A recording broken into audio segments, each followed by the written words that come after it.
Akuman nje china jope tenantep na mangalocha menjikala match ma fa de banyan nje china bokman jako.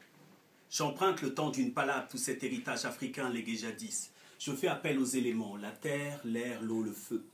Je fais appel aux sages, aux anciens. Je rends hommage à tous ces souvenirs africains qui me nourrissent chaque jour.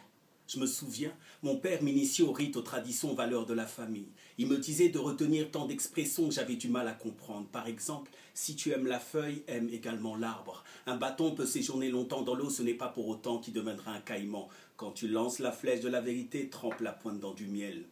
Aujourd'hui, avec toute cette éducation, je vois l'ampleur qu'elles ont. Souvent, il m'emmenait marcher dans la brousse des journées entières. Là-bas, il me contait des histoires que lui avait racontées son père quand il avait mon âge. Sans même que je m'en aperçoive, il me faisait passer toutes sortes d'épreuves. Il m'emmenait voir les personnes mal en point dans le besoin, me disant qu'il était bon d'être solidaire avec ses voisins, face à la maladie, face à la précarité ou en cas de pépin. Pour me dire des choses importantes, il n'avait pas forcément besoin de l'exprimer verbalement. Il avait pour habitude de fixer l'horizon et moi, je n'avais plus qu'à lire sur l'écran de son visage.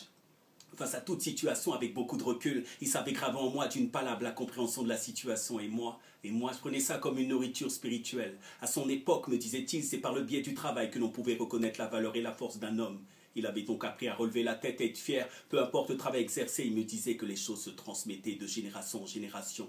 Les gardiens de la tradition orale avaient la mémoire du peuple. C'était le meilleur moyen de véhiculer l'expérience des ancêtres avec des discours, des proverbes, des contes, des paraboles. La force de l'oralité résidait dans les images, les métaphores, les symboles. Un jour, de retour de ce long parcours, il m'a fait comprendre que j'étais devenu homme. Il m'a toujours dit que l'homme ne doit pas passer son temps à se plaindre tant qu'il lui reste sa tête, ses mains. Tant qu'il est en bonne santé, il doit savoir se débrouiller. Ces valeurs liées au travail de la terre, cultiver, récolter les fruits de son labeur, partager son repas, offrir son hospitalité, ce ne sont des richesses qu'on ne peut acheter. Face aux collines d'absurdité, au monde d'atrocité, il m'a fait comprendre que pour éviter de reproduire ces schémas qui mènent au gouffre, il est bon de croire en soi, au sien, au ciel, aux signes, aux semences, au savoir. Gérard Mendy. La voix, il y a le ton, les mots. D'ailleurs, je me disais ça en préparant cette émission. Alors, on a eu une question sur le programme court. Je ne savais pas que c'était sur France 3.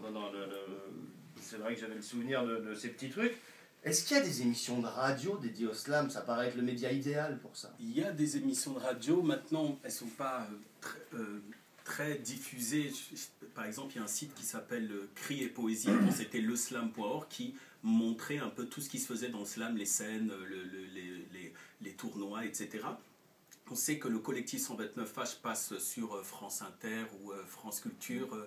Voilà, ils ont une émission où ils refont l'actualité en slam. Après, il y en a d'autres qui organisent des choses dans certaines radios, parfois locales ou autres, mais c'est pas encore diffusé comme ça devrait l'être, mais on aimerait avoir ces infos quelque part pour aller attraper l'information.